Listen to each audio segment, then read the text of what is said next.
സഹോദരിമാരെ, ഇസ്ലാമിൻ്റെ പഞ്ചസ്തംഭങ്ങളിൽ ഒന്നാണ്, അതിലേറ്റവും അവസാനത്തേതാണ് ഹജ്ജ് ചെയ്യുക എന്നുള്ളത്. ഒരു മുസ്ലിം സാധ്യമാകുന്ന ആളുകൾ ഇസ്ലാമിൻ്റെ പഞ്ചസ്തംഭങ്ങളിൽ ഓരോന്നും നിർവഹിക്കാൻ ബാധ്യതപ്പെട്ടവർ അത് നിർവഹിക്കുമ്പോൾ മാത്രമാണ് അവൻ യഥാർത്ഥ മുസ്ലിമാകുന്നത്. അതല്ലെങ്കിൽ കഴിവുണ്ടായിട്ടും അത്തരം ഏതെങ്കിലും ഒരു റുഖ്നിനെ, ഇസ്ലാമിൻ്റെ പഞ്ചസ്തംഭങ്ങളിൽ ഏതെങ്കിലും ഒന്നിൽ നിഷേധിക്കുന്നവൻ അവൻ ഇസ്ലാമിൽ നിന്ന് പുറത്താണ്. നമസ്കരിക്കാത്തവൻ ഇസ്ലാമിൽ നിന്ന് പുറത്താണ് എന്ന് റസൂൽ സ്വല്ലല്ലാഹു അലൈഹി വസല്ലം പഠിപ്പിച്ചിട്ടുണ്ട്. അൽ-അഹ്ദുല്ലദീ ബൈനനാ വബൈനഹും അസ്സലാത്ത് ഫമൻ തറകഹാ ഫഖദ് കഫർ. വിശ്വാസിക്കും അവിശ്വാസിക്കും ഇടയിലുള്ള മറയാണ് നമസ്കാരം, പഞ്ചസ്തംഭങ്ങളിൽ ഒന്നാണ്. ഫമൻ തറകഹാ ഫഖദ് കഫർ. ആരെങ്കിലും ആ നിസ്കാരം ഒഴിവാക്കിയാൽ അവൻ ഇസ്ലാമിൽ നിന്ന് പുറത്താണ്. അതേപോലെ തന്നെയാണ് ഇസ്ലാമിലെ സക്കാത്തും നോമ്പും ഹജ്ജുമെല്ലാം. പഞ്ചസ്തംഭങ്ങളിൽ ഏതെങ്കിലും ഒന്നിനെ നിഷേധിച്ചാൽ സാധ്യമായിട്ടും അവൻ ചെയ്യേണ്ടതില്ല എന്നൊരുത്തൻ പറഞ്ഞു കഴിഞ്ഞാൽ അവൻ ഇസ്ലാമിൽ നിന്ന് പുറത്തായി പോകുമെന്നാണ്. ആ രൂപത്തിലൊരു മുസ്ലിമിന്റെ ഇസ്ലാം പൂർത്തീകരണമായിക്കൊണ്ട് അള്ളാഹു വെച്ച റുക്കനിൽ ഒന്നാണ് ഹജ്ജ് എന്നുള്ളത്. ആ ഹജ്ജ് കർമ്മം നിർവഹിക്കാൻ സാധ്യമാകുന്ന ഓരോരുത്തരും ധൃതിപ്പെടേണ്ടതുണ്ട്, പരിശ്രമിക്കേണ്ടതുണ്ട്. സഹോദരന്മാരെ, ഹജ്ജിനെ കുറിച്ച് ആലോചിക്കേണ്ട, മാനസികമായി കൊണ്ട് തയ്യാറാകേണ്ട ഒരു സമയത്താണ് നമ്മൾ ഉള്ളത്. നമുക്കറിയാം, ഇസ്ലാമിക കലണ്ടർ പ്രകാരം ഏറ്റവും അവസാനത്തെ മാസം ദുൽഹിജ്ജ മാസത്തിലാണ് ഹജ്ജ് നടക്കുന്നത്. എന്നാൽ ഇപ്പോൾ 2-ാം മാസം സഫറിൽ തന്നെ ഹജ്ജ് കർമ്മത്തിന് വേണ്ടിയുള്ള അപേക്ഷകൾ സ്വീകരിച്ചു തുടങ്ങിയിട്ടുണ്ട്. സ്വീകരിച്ചു എന്ന് മാത്രമല്ല, ഈ മാസം 7-ാം തീയതിയാണ് അതിൻ്റെ അപേക്ഷ കൊടുക്കേണ്ട അവസാന തീയതിയായി നമ്മുടെ സർക്കാർ നീട്ടി നിശ്ചയിച്ചിട്ടുള്ളത്. അതുകൊണ്ട് തന്നെ ഹജ്ജിനെ കുറിച്ച് ആലോചിക്കാൻ, സമ്പത്തുള്ള ആളുകൾ അതിനു വേണ്ടി ഒരുങ്ങാൻ മാനസികമായി തയ്യാറാകേണ്ട ഒരു സമയമാണ്. സമൂഹത്തിൽ അപൂർവം ചില ആളുകളെങ്കിലും ഇത്തരം കാര്യങ്ങളിൽ നിന്ന് പിന്നോട്ട് നിൽക്കുന്ന, വിട്ടുനിൽക്കുന്ന അവസ്ഥാവിശേഷമുണ്ട്. ഹജ്ജും ഉംറയും ഒരുപോലെ ഇസ്ലാമിന്റെ റുക്കനിൽപ്പെട്ട കാര്യമാണ്. റസൂലുള്ളാഹി സ്വല്ലല്ലാഹു അലൈഹി വസല്ലം പറഞ്ഞല്ലോ, ബുനിയൽ ഇസ്ലാമു അലാ ഖംസ്. ഇസ്ലാമിനെ ഒരു കെട്ടിടമായി നമ്മൾ പരിഗണിക്കുകയാണ് എങ്കിൽ ആ ഇസ്ലാം എന്ന കെട്ടിടം നിർമ്മിക്കപ്പെട്ടിട്ടുള്ളത് 5 തൂണുകളിൽ മേലാണ്. എന്നിട്ട് പ്രവാചകൻ സ്വല്ലല്ലാഹു അലൈഹി വസല്ലം ഓരോ തൂണുമേലെന്ന് പഠിപ്പിച്ചു, ഷഹാദത്തി അല്ലാ ഇലാഹ ഇല്ലല്ലാഹ് വ അന്ന മുഹമ്മദൻ റസൂലുള്ളാഹ് വ ഇഖാമി സ്വലാത്ത് വ ഈതാഇ സകാത്ത് വൽ ഹജ്ജി വ സൗമി റമദാൻ. ലാ ഇലാഹ ഇല്ലല്ലാഹ് മുഹമ്മദ് റസൂലുള്ളാഹ് ഷഹാദത്ത് കലിമയാണ് ഒന്നാമത്തെ കാര്യം. നമസ്കാരം നിലനിർത്തലും നോമ്പെടുക്കലും ഹജ്ജും സകാത്തുമാണ് മറ്റു പഞ്ചസ്തംഭങ്ങളിൽ റസൂൽ സ്വല്ലല്ലാഹു അലൈഹി വസല്ലം നമ്മളെ പഠിപ്പിച്ചിട്ടുണ്ട്. അതുകൊണ്ട് തന്നെ ഇസ്ലാം എന്ന ഒരു നിർമ്മിതി കെട്ടിടം ആ 5 തൂണുകളിൽ മേലാകുമ്പോൾ ഏതെങ്കിലും ഒരു തൂണ് നശിച്ചു കഴിഞ്ഞാൽ, പൊളിഞ്ഞു കഴിഞ്ഞാൽ അവന്റെ ഇസ്ലാം പരിപൂർണമായും പൊളിഞ്ഞു പോകും. അതുകൊണ്ട് തന്നെ ഇസ്ലാമിന്റെ പഞ്ചസ്തംഭപ്പെട്ട ഹജ്ജിനെ നമ്മൾ പരിഗണിക്കേണ്ടതുണ്ട്. ചില ആളുകളെങ്കിലും അതിൽ നിന്ന് പിന്നോക്കം നിൽക്കുന്ന ആളുകളുണ്ട്. അതൊന്നും വേണ്ടതില്ല എന്ന രൂപത്തിൽ മാറി നിൽക്കുന്ന, മാറി ചിന്തിക്കുന്ന ആളുകൾ, കഴിവുണ്ടായിട്ടും ഹജ്ജ് ചെയ്യാതെ ഉംറ ചെയ്യാതെ മാറി നിൽക്കുന്ന ആളുകൾ സമൂഹത്തിലുണ്ട്. എല്ലാ കഴിവും പ്രാപ്തിയും എത്തിയിട്ടും ഹജ്ജ് എന്തേ ചെയ്യുന്നില്ല എന്ന് ചോദിച്ചാൽ അതിനൊന്നും ആവശ്യമില്ല എന്ന രൂപത്തിൽ ഉംറ ചെയ്യാൻ കഴിവുണ്ടായിട്ട് അവിടേക്ക് പോകാതിരിക്കുന്ന ആളുകൾ, അവർ വലിയ ഗുരുതരമായ പാപമാണ് ചെയ്തിട്ടുള്ളത്. റസൂൽ സ്വല്ലല്ലാഹു അലൈഹി വസല്ലം ഇസ്ലാമിന്റെ പഞ്ചസ്തംഭങ്ങൾ പഠിപ്പിക്കുന്ന ഹദീസുകളിലെ വ്യത്യസ്ത റിവായത്തുകളിൽ ഒന്നിൽ ഹജ്ജിന്റെ കൂടെ ഉംറയും ചേർത്തി പറഞ്ഞതായി കൊണ്ട് കാണാൻ സാധ്യമാകും. ഉംറ ചെയ്യാനാണ് സാമ്പത്തികമായി ശേഷിയുള്ളതെങ്കിൽ അവർ ഉംറ ചെയ്യൽ നിർബന്ധമാണ്. ഹജ്ജ് ചെയ്യാൻ സാമ്പത്തികമായ ശേഷിയുണ്ടെങ്കിൽ അവർ ഹജ്ജ് ചെയ്യൽ നിർബന്ധമാണ്. ഏതാണോ നമ്മുടെ മേൽ ഇപ്പോൾ നിർബന്ധമായിട്ടുള്ളത്, നമുക്ക് കഴിവുള്ളത്, സാധ്യമാകുന്നത്, അതിന് നമ്മൾ ചെയ്യാൻ സന്നദ്ധമാകേണ്ടതുണ്ട്. സുഹൃത്തുക്കളെ, ഹജ്ജിന്റെ കൂലി മനസ്സിലാക്കി കഴിഞ്ഞാൽ, അതിന് കിട്ടുന്ന പ്രതിഫലവും പ്രാധാന്യവും മനസ്സിലാക്കി കഴിഞ്ഞാൽ ഒരാളും ഹജ്ജിൽ നിന്ന് പിന്നോക്കം നിൽക്കുകയില്ല. വിശ്വാസമുള്ള ഒരാളും പിന്നോക്കം നിൽക്കുകയില്ല. റസൂൽ സ്വല്ലല്ലാഹു അലൈഹി വസല്ലം ജിഹാദ് കഴിഞ്ഞാൽ ഏറ്റവും ഉത്തമമായ ആരാധനയായിക്കൊണ്ട് പഠിപ്പിച്ചത് ഹജ്ജ് കർമ്മമാണ്. പ്രവാചകൻ സല്ലല്ലാഹു അലൈഹി വസല്ലമയിലേക്ക് ഒരു സഹാബി ഒന്നുകൂടി ചോദിച്ചു, യാ റസൂലല്ലാഹ് അയ്യുൽ അമലി അഫ്ളൽ, ഏറ്റവും ശ്രേഷ്ഠമായ കർമ്മം ഏതാണ് റസൂലേ? പ്രവാചകൻ പറഞ്ഞു, ഈമാനുൻ ബില്ലാഹി വ റസൂലിഹി, അല്ലാഹുവിലും അവന്റെ റസൂലും വിശ്വസിക്കലാണ്. ആ സഹാബി പിന്നെയും ചോദിച്ചു, റസൂലേ സുമ്മ മാദാ, പിന്നെ ഏതാണ്? പ്രവാചകൻ പറഞ്ഞു, അൽ ജിഹാദു ഫീ സബീലില്ലാഹ്, അള്ളാഹുവിന്റെ മാർഗത്തിൽ ധർമ്മസമരം ചെയ്യൽ, ജിഹാദ് ചെയ്യലാണ്. റസൂലിനോട് പിന്നെയും ചോദിച്ചു, സുമ്മമാദാ, പിന്നെ ഏതാണ്? പ്രവാചകനെ പറഞ്ഞത് ഹജ്ജുൻ മബ്റൂറുൻ, പുണ്യകരമായ ഹജ്ജ് കർമ്മമാണ് പിന്നീട് ജിഹാദ് കഴിഞ്ഞാൽ ഏറ്റവും ശ്രേഷ്ഠമെന്ന് റസൂൽ സല്ലല്ലാഹു അലൈഹി വസല്ലം പറഞ്ഞു. നമ്മെ സംബന്ധിച്ചിടത്തോളം ജിഹാദ് ചെയ്യാൻ മാത്രമുള്ള ഒരു അവസരം നമ്മുടെ അടുക്കൽ ഇപ്പോഴില്ല. അപ്പോൾ നമുക്ക് ഏറ്റവും ശ്രേഷ്ഠമായ ആരാധനയായി വരുന്നത് ഈമാൻ കഴിഞ്ഞാൽ അത് ഹജ്ജ് തന്നെയാണ് എന്ന് നമ്മൾ മനസ്സിലാക്കേണ്ടതുണ്ട്. അപ്പോൾ ഏറ്റവും ശ്രേഷ്ഠമായ ആരാധന ചെയ്ത അവസ്ഥയിലേക്ക് നമ്മൾ എത്തിച്ചേരും ഹജ്ജ് ചെയ്ത് കഴിഞ്ഞാൽ. ആ ശ്രേഷ്ഠമായ ആരാധനയ്ക്ക് പ്രവാചകൻ സല്ലല്ലാഹു അലൈഹി വസല്ലം ഇവിടെ ചോദിക്കപ്പെട്ടപ്പോൾ നമസ്കാരമോ നോമ്പോ സക്കാത്തോ ഒന്നും പറഞ്ഞിട്ടില്ല. അവിടെ പ്രവാചകൻ ഹജ്ജിനെയാണ് മുന്തിച്ചത് എന്ന് നമ്മൾ മനസ്സിലാക്കേണ്ടതുണ്ട്. അതുകൊണ്ട് ആ ഹജ്ജിന്റെ പ്രാധാന്യം നമ്മൾ മനസ്സിലാക്കണം. മറ്റൊരിക്കൽ റസൂൽ സല്ലല്ലാഹു അലൈഹി വസല്ലമ ഏറ്റവും അഫ്ളലായ ജിഹാദ്, ഏറ്റവും മികച്ച ജിഹാദ് അത് ഹജ്ജാണ് എന്നാണ് മറ്റൊരിക്കൽ പറഞ്ഞത്. ആയിഷ ബീവി റളിയല്ലാഹു അൻഹ പ്രവാചകൻ സല്ലല്ലാഹു അലൈഹി വസല്ലമയോട് വന്ന് ചോദിക്കുന്ന കാര്യം നമുക്ക് ഹദീസിന്റെ ഗ്രന്ഥങ്ങളിൽ കാണാൻ സാധ്യമാകും. അവിടെ നിന്ന് ചോദിച്ചു, യാ റസൂലല്ലാഹ് അലാ തഖ്റുജു ഫലനുജാഹിദ് മഅക്, റസൂലേ ഞങ്ങൾ താങ്കളോടൊപ്പം പുറപ്പെട്ടുകൊണ്ട് ഈ ജിഹാദ് ചെയ്യട്ടെയോ, സ്ത്രീകൾ നിങ്ങളുടെ കൂടെ ജിഹാദിന് ഇറങ്ങട്ടെയോ എന്നാണ് ആയിഷ ബീവിയുടെ ചോദ്യം. പ്രവാചകൻ സല്ലല്ലാഹു അലൈഹി വസല്ലം ആയിഷ ബീവി ചോദിക്കാനുണ്ടായ കാരണം എന്താണ്? ഫഇന്നി ലാ അറാ അമലൻ ഫിൽ ഖുർആനി അഫ്ളല മിനൽ ജിഹാദ്, വിശുദ്ധ ഖുർആനെ പരിശോധിച്ച് നോക്കുമ്പോൾ ജിഹാദിനേക്കാൾ ശ്രേഷ്ഠമായ ഒരു ആരാധനയെ ഞാൻ കാണുന്നില്ല എന്ന് ഖുർആന്റെ വിഷയത്തിൽ നല്ല ജ്ഞാനമുള്ള ആയിഷ ബീവി റളിയല്ലാഹു അൻഹ പ്രവാചകനോട് ചോദിച്ചു. ആയിഷ ബീവി റളിയല്ലാഹു അൻഹ ചോദിക്കാനുണ്ടായ കാരണം വിശുദ്ധ ഖുർആനിൽ ഏറ്റവും ശ്രേഷ്ഠമായ കർമ്മമായി ആയിഷ ബീവി കണ്ടത് ജിഹാദിനെയാണ്. പ്രവാചകൻ സല്ലല്ലാഹു അലൈഹി വസല്ലം അപ്പോൾ ആയിഷ ബീവിക്ക് പറഞ്ഞു കൊടുച്ചില്ല, വലകുന്ന അഹ്സനുൽ ജിഹാദി വഅജ്മലുഹു ഹജ്ജുൽ ബൈതി ഹജ്ജുൻ മബ്റൂർ, നിങ്ങളെ സംബന്ധിച്ചിടത്തോളം ഏറ്റവും ശ്രേഷ്ഠമായ ഏറ്റവും സുന്ദരമായ ജിഹാദി എന്ന് പറഞ്ഞാൽ അത് പുണ്യകരമായ ഹജ്ജാണ് എന്ന് റസൂൽ സല്ലല്ലാഹു അലൈഹി വസല്ലം പഠിപ്പിച്ചു കൊടുത്തു. അപ്പോൾ ഏറ്റവും ശ്രേഷ്ഠമായ ജിഹാദ് സ്ത്രീകളോടാണ് പ്രവാചകൻ സല്ലല്ലാഹു അലൈഹി വസല്ലം ഈ കാര്യം ഉണർത്തുന്നത്. ജിഹാദ് ചെയ്യാൻ കഴിയാത്ത സന്ദർഭങ്ങളിൽ സ്ത്രീകൾക്കും പുരുഷന്മാർക്കും എല്ലാം ഈ കാര്യം ബാധകമാകും. അപ്പോൾ ഏറ്റവും ശ്രേഷ്ഠമായ ആരാധനയായിക്കൊണ്ടും ഏറ്റവും ശ്രേഷ്ഠമായ ജിഹാദായിക്കൊണ്ടും റസൂലുള്ളാഹി സ്വല്ലല്ലാഹു അലൈഹി വസല്ലം ഹജ്ജിനെ പഠിപ്പിച്ചിട്ടുണ്ട്. മാത്രവുമല്ല വിശുദ്ധ ഖുർആൻ നമ്മളെ പഠിപ്പിക്കുന്നത് ഹജ്ജ് ചെയ്യുന്ന ആളുകൾ അള്ളാഹുവിന്റെ ആളുകളാണ് എന്നാണ്. ഞാൻ തുടക്കത്തിൽ ഓതി വെച്ച സൂറത്തു ആലി ഇംറാനിന്റെ 96-97 വചനങ്ങളിൽ അല്ലാഹു സുബ്ഹാനഹു വ തആല പറഞ്ഞു, ഇന്ന അവ്വല ബൈത്തിൻ വുദിഅ ലിന്നാസി ലല്ലദീ ബിബക്കത മുബാറക. അല്ലാഹു സുബ്ഹാനഹു വ തആല ഈ ഭൂമിയിൽ ഏറ്റവും ആദ്യമായി സ്ഥാപിച്ച പള്ളി ബക്കയിലുള്ള അഥവാ മക്കയിലുള്ള മസ്ജിദുൽ ഹറമാകുന്നു. മക്കയിലുള്ള പള്ളിയാണ് അല്ലാഹു സുബ്ഹാനഹു വ തആല ഭൂമിയിൽ ഏറ്റവും ആദ്യമായി നിർമ്മിച്ച പള്ളി.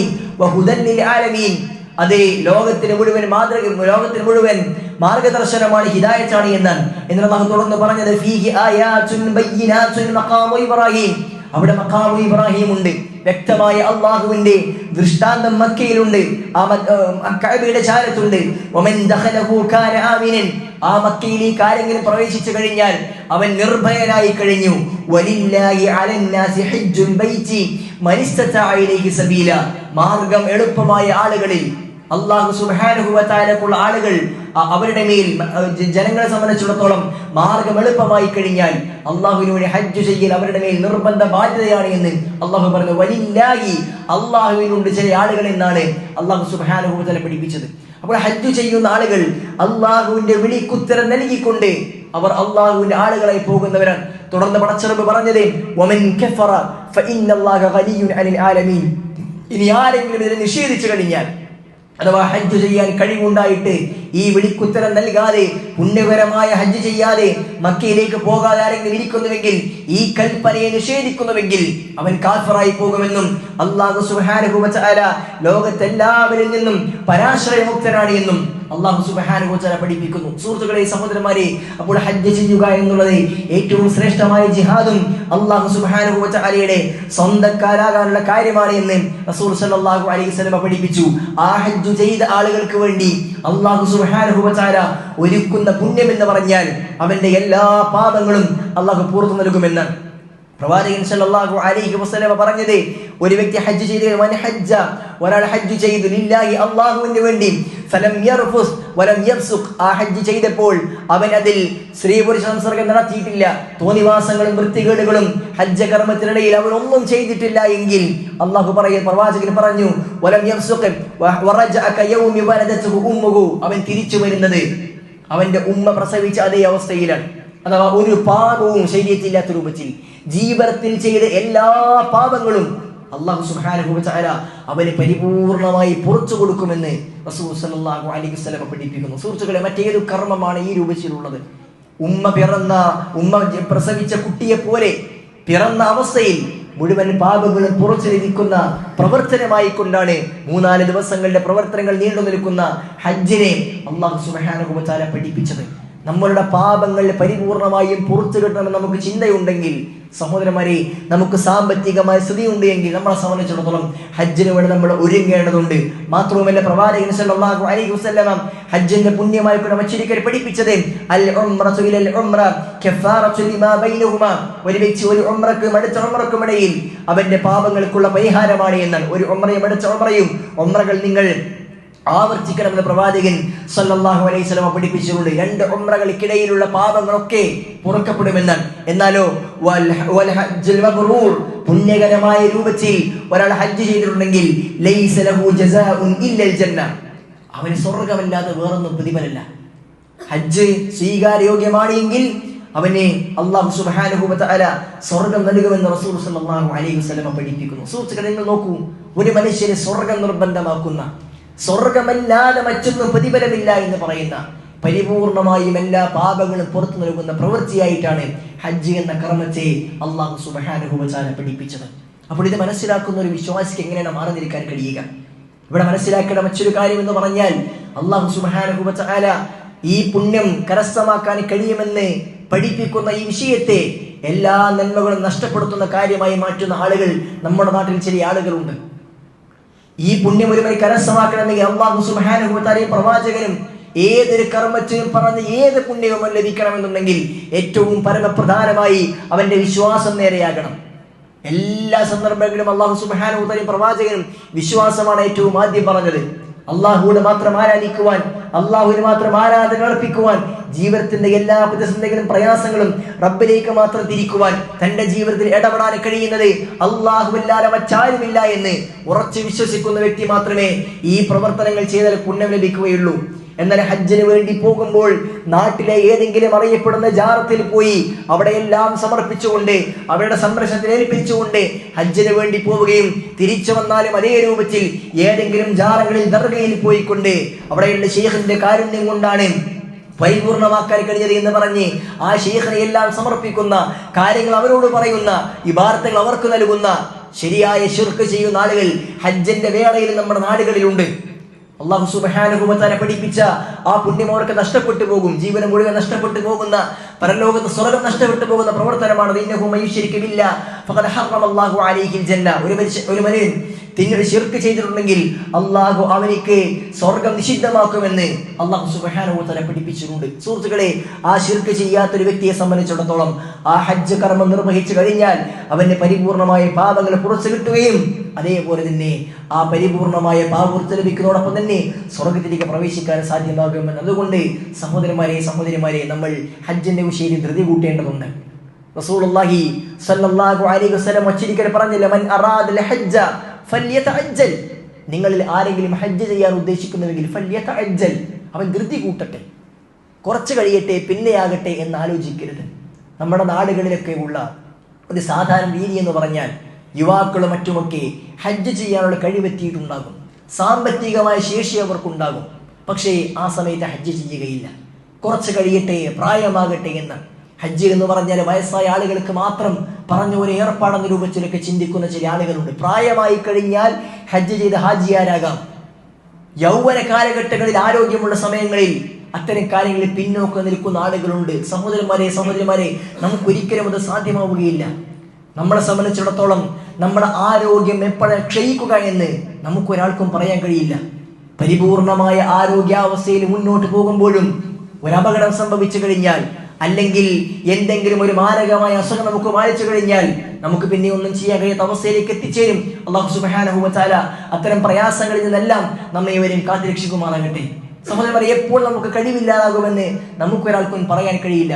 ഇനിയോ ഈ ലോകത്ത് നിന്ന് തന്നെ നമ്മൾ തിരിച്ചു പോകുന്ന സമയം എപ്പോഴാണ് എന്ന് നമുക്കൊരാൾക്കും പറയാൻ കഴിയില്ല.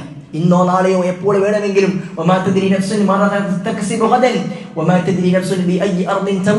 നാളെ എന്ത് സംഭവിക്കുമെന്ന്, നമ്മൾ എവിടെ വെച്ച് മരിക്കുമെന്ന് നമുക്കൊരാൾക്കും അറിയില്ല. എത്രയെത്ര ആളുകൾ കഴിഞ്ഞ ദിവസങ്ങളിലൊക്കെ ചെറുപ്പക്കാരുമല്ലാത്തവരുമൊക്കെയായി മരണത്തിന് കീഴടങ്ങിയ വാർത്തകൾ നമ്മൾ കേട്ടുകൊണ്ടിരിക്കുന്നുണ്ട്. സഹോദരന്മാരെ, നമ്മളുടെ മരണം എപ്പോഴാണ് നമുക്കറിയില്ല. അതുകൊണ്ട് തന്നെ ആ മരണത്തിന് മുന്നോടിയായി ഹജ്ജ് കർമ്മത്തിന് വേണ്ടി ഒരുങ്ങാൻ കഴിയേണ്ടതുണ്ട്. സാമ്പത്തികമായി ഇപ്പോൾ ഒരു 4-5 ലക്ഷം രൂപയാണ് ഒരാൾക്ക് ഹജ്ജ് ചെയ്യാൻ ആവശ്യമായിട്ടുള്ളത്. ആ പണം ഒരുവരെ സംബന്ധിച്ചിടത്തോളം സ്വന്തമായിട്ടുണ്ട് എങ്കിൽ ഹജ്ജിന്റെ കാര്യത്തിൽ ഇപ്പോൾ അവർ ചിന്തിച്ചു തുടങ്ങേണ്ടതുണ്ട്.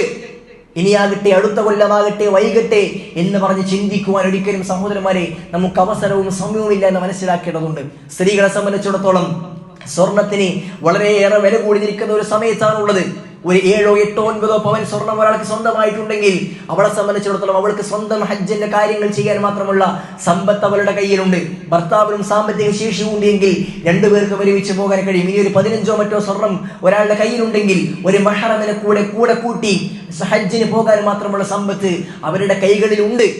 അതുണ്ടായിട്ടും ഹജ്ജ് ചെയ്യാതെ മാറി നിൽക്കുക എന്നും നിങ്ങളെ സംബന്ധിച്ചിടത്തോളം നിങ്ങൾ കുറ്റക്കാരായി തീരുന്ന വിഷയമാണ്. സ്വർണം എന്ന് പറഞ്ഞാൽ അള്ളാഹു സമ്പത്തായി നൽകിയതാണ്. അത് വെറുതെ അലമാരയിൽ എടുത്തു വെക്കുവാനുള്ളതോ അല്ലെങ്കിൽ അത് ധരിച്ചുകൊണ്ട് ആളുകൾക്ക് മുമ്പിൽ ഇറങ്ങി നടക്കാനോ വേണ്ടിയുള്ളതല്ല. സ്വർണവും വെള്ളിയും പണവും എല്ലാം ഒരേ കണച്ചിലുള്ളതാണ്. അത് നിങ്ങളുടെ സമ്പത്താണ്. ആ സമ്പത്ത് നിങ്ങളുടെ കൈകളിൽ ഉണ്ടായിട്ടും ഹജ്ജ് എന്ന കർമ്മം ചെയ്യാൻ മാത്രം പരിപൂർണമായ സമ്പത്ത് നിങ്ങളുടെ കൈകളിൽ ഉണ്ടായിട്ടും ഹജ്ജ് ചെയ്യാതെ മാറി നിൽക്കുന്നുവെങ്കിൽ നിങ്ങൾ കുറ്റക്കാരാണ് എന്ന് സ്ത്രീകളും ശ്രദ്ധിക്കേണ്ടതുണ്ട്. അവർക്ക് സ്വർണം വാങ്ങി നൽകിയ പുരുഷന്മാരും ഭർത്താക്കന്മാരും ആ കാര്യം ശ്രദ്ധിക്കേണ്ടതുണ്ട് എന്ന് നമ്മൾ മനസ്സിലാക്കേണ്ടതുണ്ട്. ഹജ്ജ് ചെയ്യാൻ ശാരീരികമായി കഴിവുള്ള സമയത്താണ് സഹോദരന്മാരെ നമ്മൾ അതിനു വേണ്ടി തയ്യാറാകേണ്ടത്. ശരീരം ക്ഷയിച്ച് അസുഖം വന്ന് വീൽ ചെയറിലായി അല്ലെങ്കിൽ കൃത്യമായി കൊണ്ട് നന്നായി നടക്കാൻ കഴിയാത്ത ഒരവസ്ഥയിൽ മറ്റുള്ളവരുടെ സഹായത്തോടു കൂടി ഹജ്ജ് ചെയ്യുമ്പോൾ നമുക്ക് എന്തോ സാറ്റിസ്ഫാക്ഷൻ, എന്തോ ഒരു ആത്മനിർവൃതിയാണ് കിട്ടുക.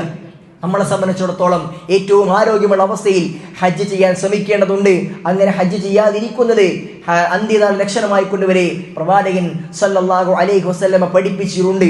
അലി ഇബ്നു അബീ ത്വാലിബ് റളിയല്ലാഹു അൻഹു പറഞ്ഞത്, ആരെങ്കിലും ഒരു മനുഷ്യനെ മൻ മലക സാദൻ, ഒരു മനുഷ്യന് സമ്പത്തുണ്ടാകുന്നു, വറാഹിലതൻ തബ്ലുഗു ഇലാ ബൈത്തില്ല, അല്ലാഹുവിന്റെ പള്ളിയിലേക്ക് എത്തിക്കുവാൻ ഹജ്ജ് ചെയ്യാൻ മാത്രമുള്ള കഴിവ് വാഹനവും സമ്പത്തും ഒരു വ്യക്തിക്ക് ഉണ്ടാവുകയും വലം യഹുജ്ജ, അവനെ ഹജ്ജ് ചെയ്യാതിരിക്കുകയും ചെയ്യുന്നുവെങ്കിൽ ഫലാ അലൈഹി അയ്യമൂത യഹൂദിയൻ ഔ നസ്രാനിയൻ, അവൻ ജൂതനോ ക്രിസ്ത്യാനിയോ ആയിക്കൊണ്ട് മരിക്കുന്ന വിഷയത്തെ അവന് ഭയപ്പെടേണ്ടതുണ്ട് എന്ന് വരെ അലി റളിയല്ലാഹു അൻഹു പറഞ്ഞിട്ടുണ്ട്. അത്രയേറെ ഗൗരവമുള്ള വിഷയമായിട്ടാണ് ഈ വിഷയത്തെ നമ്മളെ മുൻഗാമികൾ പഠിപ്പിച്ചിട്ടുള്ളത്. അതുകൊണ്ട് സഹോദരിമാരെ, ഹജ്ജ് എന്ന് പറയുന്ന കർമ്മം നമ്മളെ സംബന്ധിച്ചിടത്തോളം ഏറ്റവും പുണ്യമായ വിഷയമായി കൂടെ മനസ്സിലാക്കി അതിനുവേണ്ടി ഒരുങ്ങാൻ തയ്യാറാകേണ്ടതുണ്ട്. സ്ത്രീകളെ സംബന്ധിച്ചിടത്തോളം അവർക്ക് സാമ്പത്തികവും ശാരീരികമായ കഴിവിന്റെ കൂടെ തന്നെ മഹറമായ ഒരു വ്യക്തിയെ കൂടി ഹജ്ജിന് പോകണമെങ്കിൽ ഉണ്ടാകേണ്ടതുണ്ട്.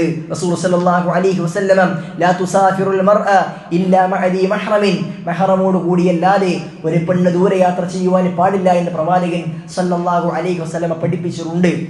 നമ്മുടെ നാട്ടിൽ നിന്ന് തന്നെയുള്ള ഒരു ദിവസത്തിൽ കൂടുതലുള്ള യാത്രകൾ ഒരു ഒറ്റക്കോ സ്ത്രീകളോ ആയിക്കൂടെ യാത്ര ചെയ്യാൻ പാടില്ല എന്ന് പറഞ്ഞെങ്കിൽ ദൂരസ്ഥലത്തേക്ക് ദിവസങ്ങളും മാസങ്ങളും പിന്നെ ദൈർഘ്യമെടുക്കുന്ന ഹജ്ജ് യാത്ര ഒരിക്കലും അവർ ഒറ്റയ്ക്ക് പോകുവാൻ പാടില്ല.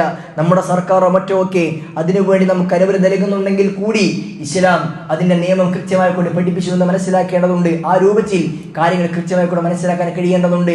ഹജ്ജ് എന്ന് പറയുന്ന പ്രവർത്തനത്തെ അതിൻ്റെ പുണ്യം മനസ്സിലാക്കി അതിനുവേണ്ടി ധൃതിപ്പെടുവാൻ സഹോദരിമാരെ നമ്മൾ പരിശ്രമിക്കുക. അല്ലാഹു സുബ്ഹാനഹു വ തആല നമുക്കേവർക്കും പരിശുദ്ധമായ മക്കയിൽ പോയി ഹജ്ജ് കർമ്മം നിർവഹിക്കാനുള്ള തൗഫീഖ് നൽകി അനുഗ്രഹിക്കുമാറാകട്ടെ.